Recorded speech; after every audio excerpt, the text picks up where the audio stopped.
This, my friends, is the Daily Tech News for Friday, May 30th. We're almost out of May 2025. We tell you what you need to know, follow up on context, try to help each other understand.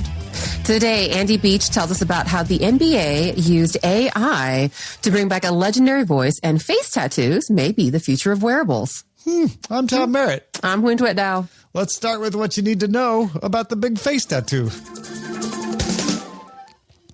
Scientists at the University of Texas at Austin developed a wireless, ultra-thin wearable device that adheres to your skin, kind of like a temporary tattoo. Not exactly. It's not like water soluble or anything, but, you know, it looks kind of like a temporary tattoo, and it is temporary. Best of all, you wear it on your face so it can monitor brain signals and eye movements. This is one of the big advances of this. They've done other kinds of sensors before. So if you are someone who follows this industry, we're talking about electroencephalography, EEG, for the brain signals, and electrooculography, EOG, for the eye movements. They then trained a machine learning algorithm, not a large language model, a machine learning algorithm to assess if the person is in a low or high mental load state. So they're trying to assess how stressed your brain is. Biomedical engineer Nanshu Lu co-led the development.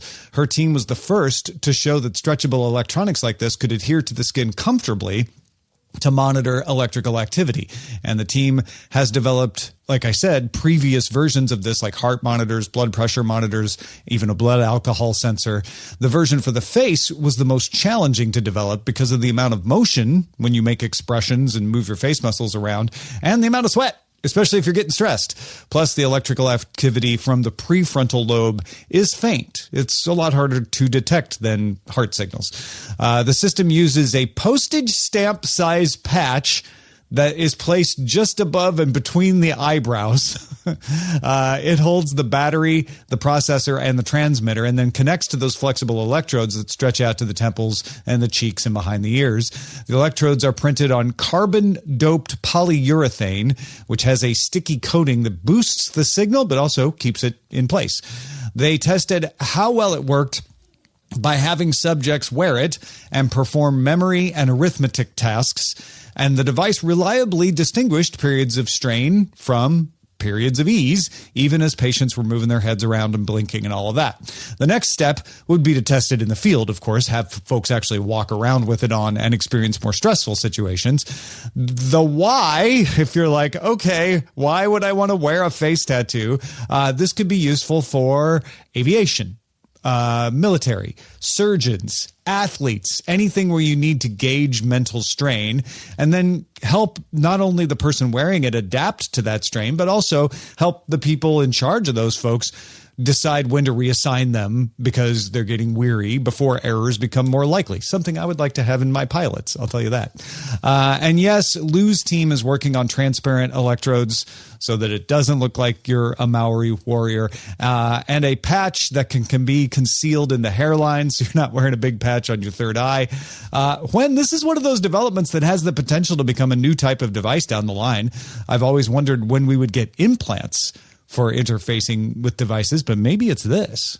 I like the idea very, very much. Actually, wasn't there an announcement last week from Valve, like that Gabe Newell is like trying to find brain chips or something? Yeah, there's a bunch of brain computer interface type stuff being worked on for sure. Yeah, and I think this makes, I like the idea of it very much. I actually went into the IEEE report and looked at it. I think so it is a postage stamp sized device, but it also is, it looks like almost like a memory stick. It's pretty thick. So it's like, yeah. So I had flashes back to my childhood of when, cultural appropriation aside, you know, Gwen Stefani of No Doubt would wear like the bindies on the forehead. And I thought, oh, well, isn't that kind of cool? We're into this like sci-fi field where everyone's wearing like electronics on their face. No, it looks a little bit like a slightly translucent memory stick hanging on one's forehead, but that's not to diminish like the capabilities and the technology behind this. I do actually think this is pretty cool.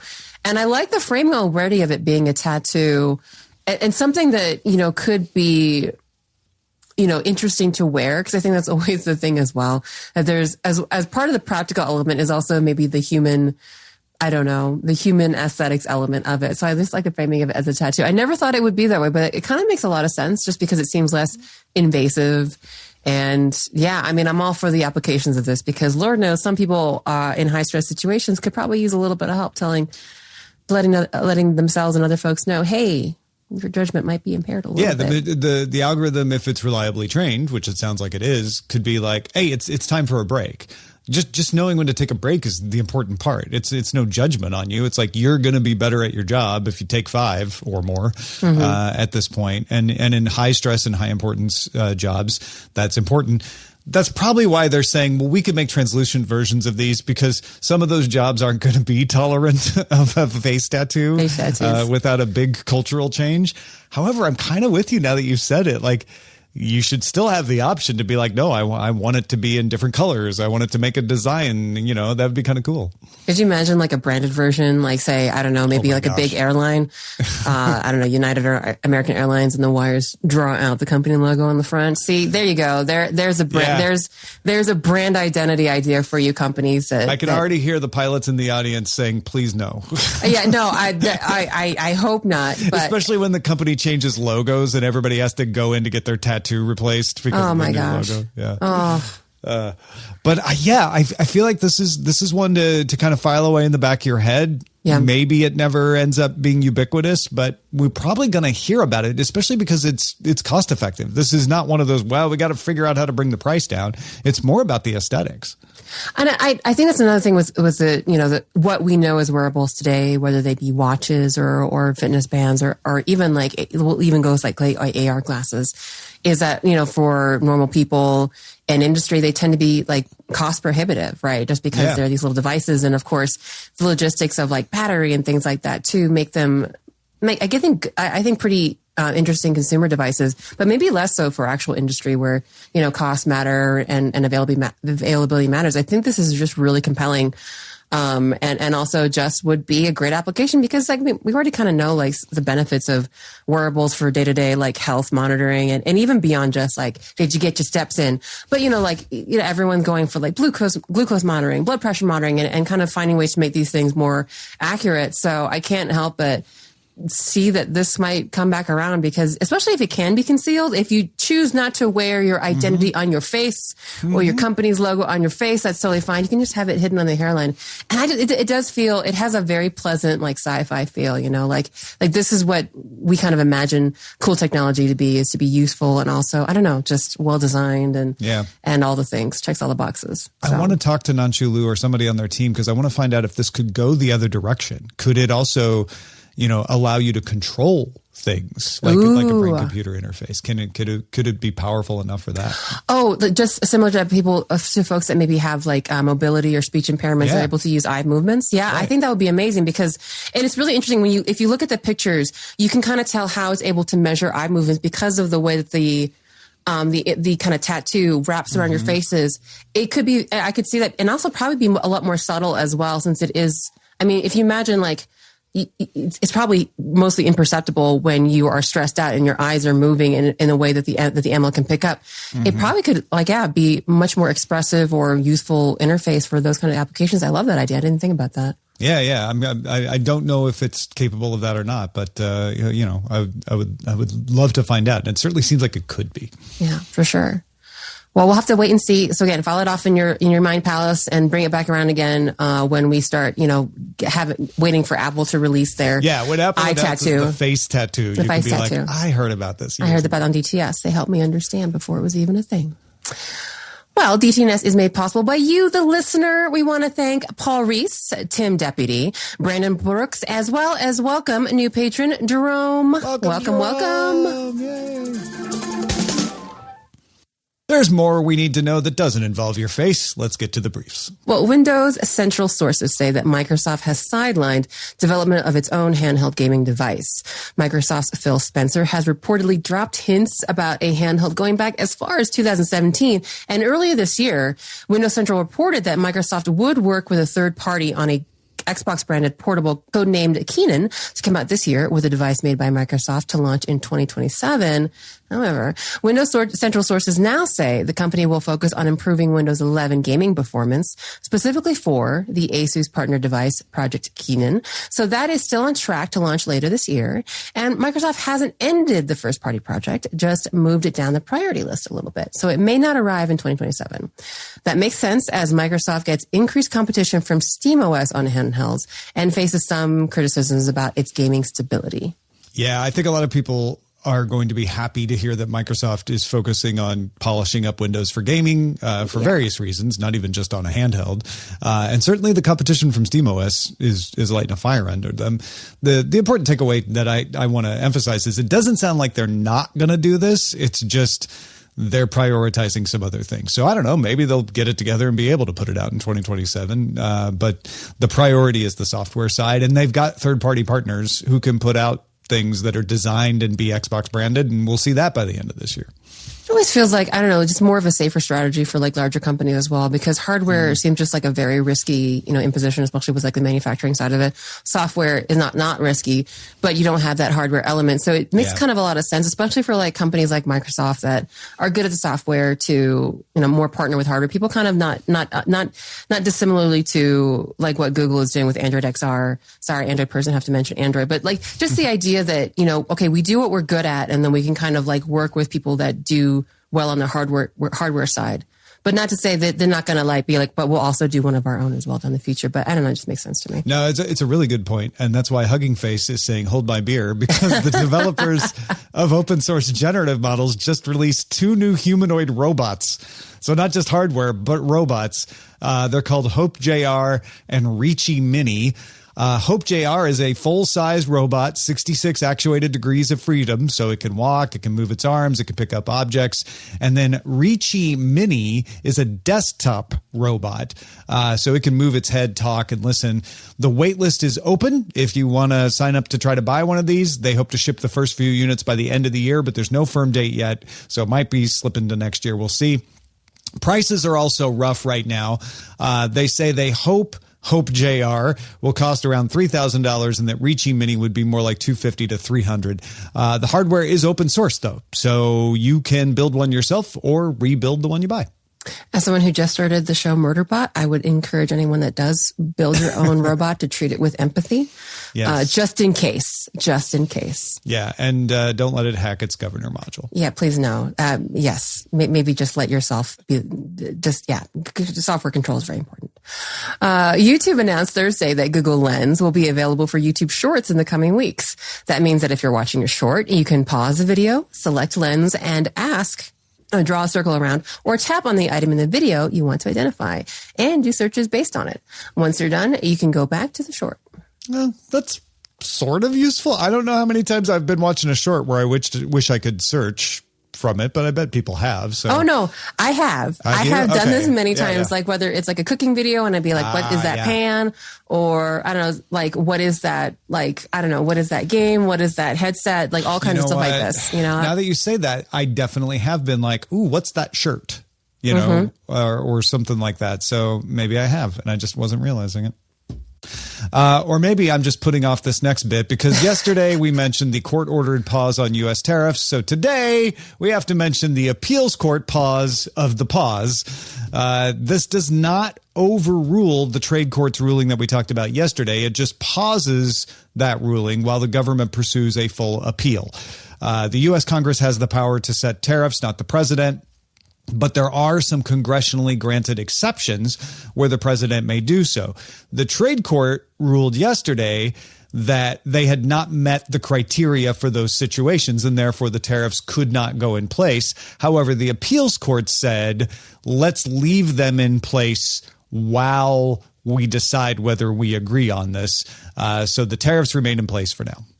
It's the tariff hokey pokey. Put the tariffs on. You're 50% in. You put your 50% out. You put your 50% in, and then you raise leave it your lower. stuff in port.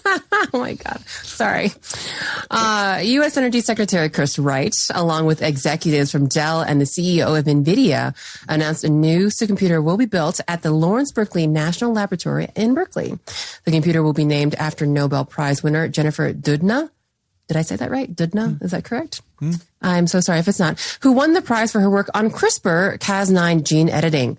Dow will build the supercomputer. It is scheduled to be ready to go into operation next year and be dedicated, unsurprisingly, to genomics research. Yeah, the U.S. has generally named its supercomputers after Nobel Prize winners in the past. Perlmutter is an example of that. So this is just the latest one.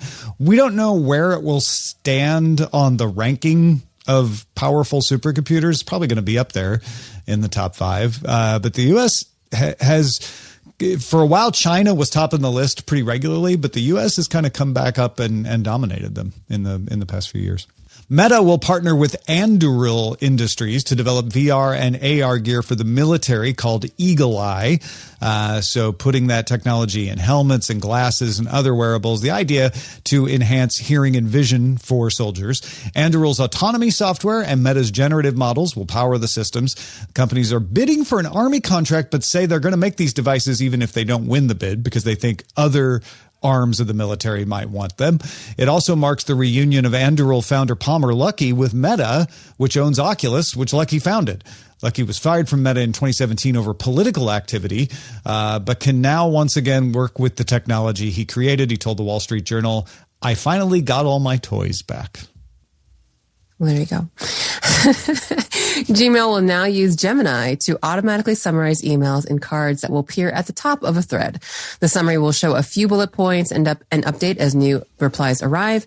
It will launch for English emails first. The feature can be turned off in settings under smart features and will be off by default in some regions where the law requires it, including the EU, Japan, Switzerland, and the UK.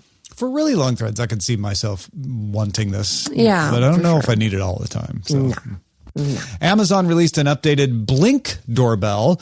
You're like, wait, don't they make the Ring doorbell? Why, yes, they do. But they also make a more affordable line called the Blink.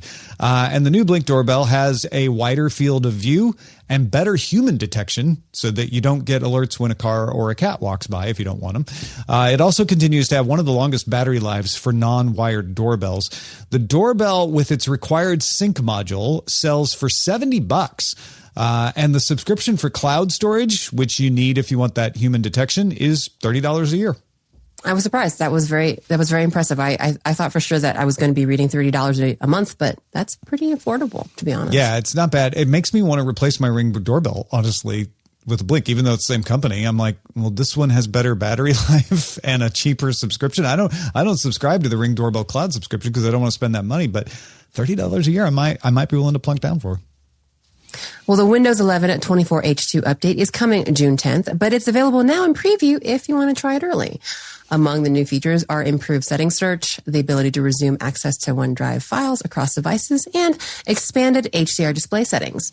There are also a number of features for people with Copilot Plus PCs, including bringing back the option to launch Copilot with Windows CE. Those are the essentials for today, and now we dive a little deeper. Well, we mentioned before that NBC Sports will revive legendary NBA announcer Jim Fagan's voice using AI for its 2025 to 26 NBA broadcasts, blending nostalgia with cutting-edge technology.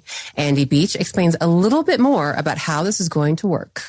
Andy, thanks again for joining us. Hey, Tom, great to see you. So we have heard in the past about James Earl Jones giving the rights to use his voice for future Darth Vaders, even after he's gone. We've heard about various estates being in negotiations for use of voice and likeness in various products. But this is a very interesting one with a sports network saying, we know you love that voice. We've worked with the family. Let's bring it back. Yeah, and I'm not surprised that it's NBC. I think you and I have talked in the past about how NBC used Al Michaels' voice with generative AI while he's alive. The Paris Olympics while he's alive. I think based off the success of that, they've been thinking and exploring more of this, and so they wanted to reach. They wanted to try again, and in this case, they reached out to Jim Fagan's family. And were able to negotiate a deal to allow rights for his voice to be trained and to create a model that would allow them to bring a synthetic Jim Fagan back to work. it is probably enough for most people to say, okay, they talk to the estate, they talk to the family, they're on board for this. Some people may say, well, but Jim Fagan never signed off on this. Like Jim Fagan, before he died, never had probably the idea that he would need to sign off on this. Are there any ethical concerns about that? I think, as you know, because they have the family's permission, they are ethically in the clear, because it comes from his estate, who effectively represents his rights. It's not dissimilar to if someone just wanted to come along and license clips of him for a new production that was going on. Okay, but it is a little bit different because these are things he never said, whereas clips are things that he said. Absolutely right. But apparently they were able to reach a deal. And I do know that I'm seeing more and more stipulations about future uses of voices for training and likenesses for training, being part of the conversation. So I think moving forward, you're absolutely right. We're in a weird, awkward time where when he passed away in 2017, we didn't even have a notion that this was going to be a practical thing within, a decade that we were going to be talking about. But now we know that it is possible. So a lot of the deals that are being struck, there are places to carve out either a yes or a no, so that we hear more of it as we move forward in time. Does this normalize things? Does this make it so that, I know that they've come to a good solution on Saturday Night Live after Don Pardo departed with a member of the cast who sounds somewhat similar, right. But could they just switch back to simulating Don Pardo? Or are we gonna see that kind of thing happen more often, do you think? I suspect, particularly for voice work, we will see more and more of this coming in different ways. It is likely some normalization of it. I don't see it as replacing a person in places that it'll get used. In other words, I believe that it is content that was unlikely to have been made, except for the fact that they had this. They so just Daryl Hammond's job is safe. Absolutely, okay. But at the same time, I think it will still be used, even though we will see more of it. I think it will still be used sparingly for specific moments in time. We'll just stop hearing press about it in the same way. Like the first time I really remember press about synthetic voices were a number of documentaries just within the past sort of 5-ish years or so that took a poet's voice and their words and things that they never said out loud, and had them speak as if their journal entries, as if it was part of it, and it was for dramatic effect as part of their documentary.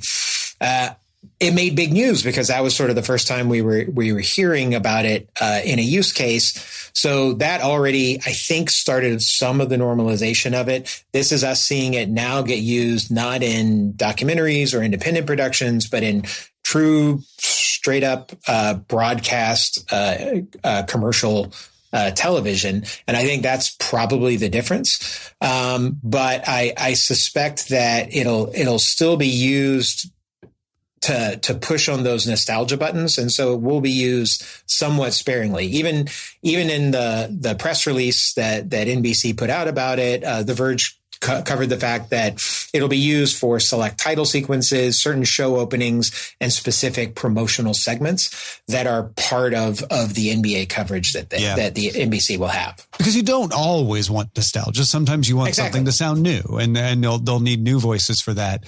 But it does suggest that perhaps the new final goal of a career like this will be to have a voice so iconic that your heirs can profit off it after you're gone. Absolutely. I think there will be more of that. And, again, his family was already no doubt using clips of him to a certain degree for licensing deals, at least in some small way. This is probably just a bigger version of that coming to reality. Well, Andy, thanks again for helping us understand this. If folks want to find more of what you do, where should they go? I write about stuff like this all the time over at abeach.substack.com, abeach.substack.com. It's the intersection of AI and media technology. Fantastic. Thanks again, man. Thank you. If you have feedback about anything that gets brought up on the show, you can get in touch with us on social networks. Have you heard about social networks, everyone? We are at DTNS Show. You can find us at DTNS Show on X, Instagram, Threads, Blue Sky, and Mastodon. If you want some video versions, go to TikTok and YouTube at Daily Tech News Show. We end every episode of DTNS with some shared wisdom. Today, Tim is thanking his fellow Tims for sharing. I know, it's been Tim Fest this week. This Tim writes, I had no idea there was a Tim army of DTNS listeners. I'm intrigued by using Instapaper. I do have an account and use it for some things. I think the lack of tagging will still make me miss the main thing I loved about Pocket. Side note, the other Tim wrote in after the first email and said, I was wrong. They do have tagging. So good news, Tim, from Tim.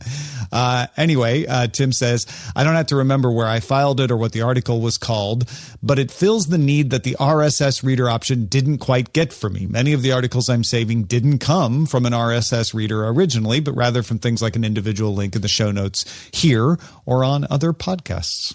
I might have to try that out. I have not used Instapaper yet, but I was a forgot about Instapaper until Tim mentioned it. So that's a good one. Also, over on the live stream yesterday, they read an email from Jim, which we couldn't read here because his name isn't Tim, even though it rhymes with it, about a cooking site that like strips out the recipes for you. Nice. So you don't have to read through the whole story if you don't want to. So go check that out on DTNS Live as well. But Tims and Jims, and even if your name doesn't rhyme, all are welcome to send us your feedback. We appreciate it. Absolutely. Yeah. Whether you're a Tim, a Jim, a Bob, or any other name that isn't any of those, what are you thinking about? Do you have some insight into a story? Well, please share it with us. Feedback at dailytechnewsshow.com. Big thanks to Andy and all the Tims for contributing to today's show. And thank you for being along for Daily Tech News Show. The show is made possible by our patrons. Patreon.com/DTNS.